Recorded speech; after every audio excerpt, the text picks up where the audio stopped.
200, una quarantina sono occupati, sono attività ovviamente precarie e che rientrano con dei redditi che sono attorno ai 400 euro, 450 euro, non di più.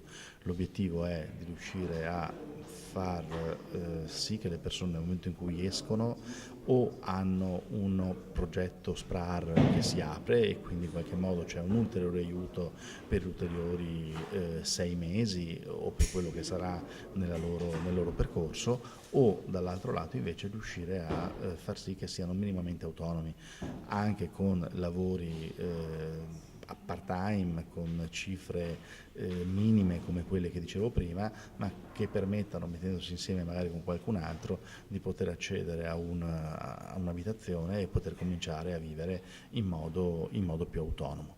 Abbiamo organizzato un gruppo trasversale di operatori che si occupano sia di raccogliere tutte quelle che sono le informazioni e le occasioni in ambito di formazione professionale e tenere anche i rapporti con i vari enti che fanno attività di formazione professionale, IRECOP piuttosto che altri, e poi hanno anche però il compito di fare dello scouting nel territorio. Ovviamente è molto utile perché può capitare, come è capitato in passato, che magari qui a Padova avevamo delle persone in grado di fare i meccanici automobilistici, cosa che non avevamo a Venezia, in provincia di Venezia. In provincia di Venezia invece San Donà in modo particolare cercavano questo tipo di figure e quindi spostare la persona di territorio per offrirgli un'occasione lavorativa ci sembra comunque utile, perché poi l'obiettivo di queste persone è riuscire a rendersi autonome dal punto di vista lavorativo.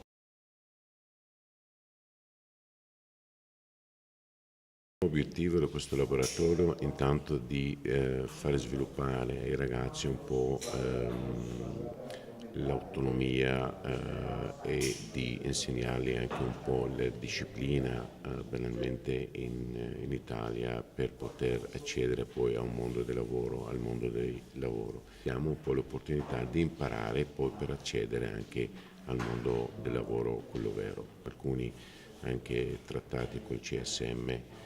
E questo li aiuta moltissimo, è un mondo di svago per loro, di sviluppare le loro fantasie, di fare qualcosa di artistico, e vengono aiutati appunto sia a livello psicologico sia a livello lavorativo, in modo che escano anche da queste problematiche che hanno.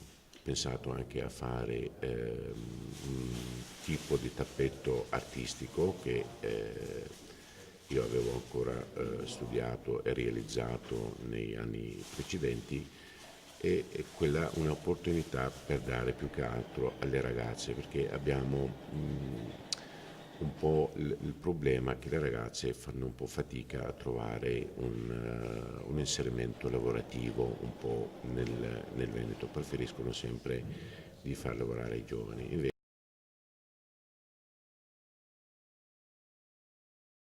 Perché questi ragazzi che, se senti le notizie, sono sempre considerati di un'altra struttura umana, noi li facciamo fare anche loro questa formazione teatrale e si esibiscono al pubblico, che anche il pubblico vede che possono svolgere anche loro le altre cose. Non è vero quello che si dice, che sono venuti solo per sfruttare questo paese. Questo spettacolo che le ragazzi e le ragazze sempre africane stanno partecipando, un giorno in pretura. Questi ragazzi purtroppo da dove vengono sono tutti tubercolotici, che di più che di meno, e chi ha avuto contatto è guarito per i fatti suoi, viene sempre sorvegliato. Chi ha avuto contatto ha ancora qualche reazione, perché noi abbiamo le indagini per capire se il focolaio è già morto o ancora inattivo, e vengono screnizzati e fatti una cura preventiva per 6 mesi attraverso la pneumologia di Padova. E poi purtroppo ci sono altri in fase attiva vera. Io ne ho avuto 2, li ho ricoverati addirittura, perché 25 anni e vieni da? Nigeria. Da quanto sei in Italia?